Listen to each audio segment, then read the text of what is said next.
ডাচদেরকে হারিয়ে টাইগারদের অবিশ্বাস্য জয়ে আইসিসি থেকে দারুণ সুখবর পেল বাংলাদেশ দল। দর্শক, সুপার 8-এ ওঠার গুরুত্বপূর্ণ ম্যাচে শুরুতে ব্যাটিং করতে নেমে সাকিব আল হাসানের 64 রানের বিধ্বংসী ইনিংসের উপর ভর করে 159 রানের লড়াকু রান সংগ্রহ করে টাইগাররা।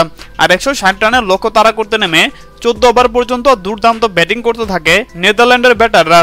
তবে 15তম ওভারে রিশাদ হোসেনের জোড়া উইকেটে, এছাড়া মুস্তাফিজের 17 এবং 19তম ওভারের দুর্দান্ত বোলিংয়ে শেষ পর্যন্ত টাইগাররা 25 রানে জয়লাভ করে। এদিন 4 ওভার বোলিং করে 12 রান খরচ করে গুরুত্বপূর্ণ একটি উইকেট শিকার করেন মুস্তাফিজুর রহমান। অপরদিকে রিশাদ হোসেন 4 ওভার বোলিং করে 33 রান খরচ করে গুরুত্বপূর্ণ তিনটি উইকেট শিকার করে দলের জয়ে অন্যতম অবদান রাখেন। আর ডাচদের বিপক্ষে 25 রানে জয়লাভ করে সুপার 8-এ উঠতে এক ধাপ এগিয়ে রাখল টাইগাররা। এরপর নেপালের বিপক্ষে জয়লাভ করলেই সুপার 8 নিশ্চিত হয়ে যাবে টাইগারদের। হ্যাঁ দর্শক, আপনাদের কি বলছি, আপনাদের কি মনে হয় পরবর্তী ম্যাচে নেপালের বিপক্ষে বাংলাদেশ জয়লাভ করে সুপার 8 নিশ্চিত করতে পারবে? জানিয়ে দিন আপনাদের গুরুত্বপূর্ণ মতামত আমাদের কমেন্ট বক্সে। ধন্যবাদ।